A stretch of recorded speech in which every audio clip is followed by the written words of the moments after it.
Alors, première vidéo de Revit Architecture 2015, donc un logiciel qui va nous permettre de dessiner des bâtiments. Je vais faire des vidéos vraiment très dirigistes, c'est-à-dire que ce seront des vidéos qui vont nous servir vraiment à dessiner une maison. On va zapper tous les éléments un peu particuliers qu'on verra s'il y en a besoin au cas par cas. Voilà. Donc, si je voulais faire un nouveau projet, j'irais dans le gabarit architectural, mais là, pour montrer un petit peu, je vais aller dans un exemple de projet architecture. Donc, c'est une maison. Voilà, ça s'ouvre. Et là, déjà, on voit plein de barres d'outils, plein d'éléments partout. C'est relativement compliqué. Donc, qu'est-ce qu'on peut voir? On a un R. Ce R nous sert à enregistrer, enregistrer sous, exporter, publier, imprimer, etc. On a des outils ici de recherche pour nous aider, parce qu'il y a des aides. On a un ruban. Dans ce ruban, il y a tous les outils dont on va pouvoir avoir besoin. Là, le ruban est relativement grisé parce que je suis sur un plan, et qu'un plan ne sert pas à concevoir, si je puis dire. On a des propriétés à gauche qu'on va voir, on a une arborescence à droite, et en bas, on a une barre d'outils qui nous dit cliquer pour sélectionner. Donc c'est une barre d'aide à bien regarder. On va commencer par l'arborescence. L'arborescence, ce sont toutes les familles que vous avez, mobilier, canalisation, etc. Et ce sont toutes vos vues. Donc par exemple, les plans d'étage. Voici un plan d'étage level 1. D'accord? Pour zoomer, j'ai qu'à zoomer avec la molette de la souris. Si je me mets par exemple en vue 3D, voilà, sur la vue 3D, pareil, je peux zoomer dessus et je peux me déplacer grâce au petit cube qu'on a ici. D'accord?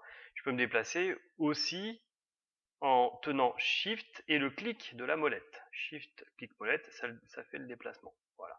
Donc vous voyez, on a énormément de plans. Si je me mets sur le plan d'étage, level 1, je vois donc qu'il y a énormément, il y a des annotations, il y a des murs, il y a des planchers, il y a du mobilier. Donc vous voyez, Revit Architecture sert vraiment à tout détailler. On a même des zones qui sont détaillées. Et là, si je veux faire par exemple un nouveau mur, je vais vouloir prendre l'outil mur. Donc vous voyez maintenant, la barre d'outils, le ruban est débloqué. Donc si je veux faire un mur, je prends un mur porteur, regardez bien ce qui se passe. On a une barre qui est apparue ici, qui possède quelques informations que je peux modifier. On a des propriétés là qui ont les mêmes informations, mais en ont de supplémentaires. Par exemple, le style de mur que je veux. Je peux même créer mes murs si j'ai envie. Et en bas, on me dit cliquer pour saisir le point de départ du mur. Vous voyez, si je viens cliquer ici, là, en bas, ça change. On me dit saisissez le point d'arrivée du mur. Voilà. Donc c'est comme ça que ça fonctionne. Regardez bien ce qui se passe en bas.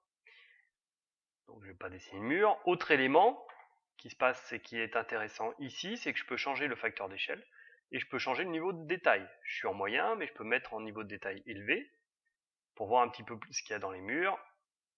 En réaliste, voilà, donc ça prend un petit peu de temps pour montrer tout ça. En filaire, si je veux le plus simple possible. En faible, donc ça permet des fois de faire moins ramer l'ordinateur. Voilà. D'accord? Donc ça c'est pour l'interface. L'arborescence, c'est vu. Les propriétés, donc vous avez vu où elles sont. Des propriétés supplémentaires ici. Et enfin, donc le ruban. Petit détail, quand je suis, par exemple, je veux faire un mur, ou par exemple une porte, voilà une porte, donc vous voyez que dans les propriétés ça a changé, on me demande d'autres éléments, et ben je me retrouve directement dans le ruban, dans modifier. Et modifier dépend forcément de chaque élément. On n'a pas les mêmes options si c'est une porte que si c'est un mur. Si je veux annuler, je peux faire échappe, bien évidemment, ou je peux faire la croix. D'accord? Et repartir dans l'architecture. Voilà. Donc faites bien attention que quand vous prenez un élément, vous passez directement dans l'onglet modifier. Donc voilà à peu près pour l'interface. Vous pouvez modifier énormément de choses dans ce logiciel, donc n'hésitez pas à regarder dans l'aide. C'est-à-dire que si vous voulez par exemple modifier ce petit cube, vous pouvez aller dans les options du petit cube. Si vous placez par exemple sur le mur porteur et que vous restez dessus sans cliquer, vous avez une aide qui apparaît. De même pour les composants, etc. Donc par exemple au niveau d'un plafond, si j'ai envie de mettre un plafond, j'aurais pas dû cliquer, plafond, voilà, on a une vidéo qui apparaît, qui peut nous aider. Voilà. Donc regardez bien tout ce qui se passe dans ce logiciel parce qu'il est vraiment très intéressant.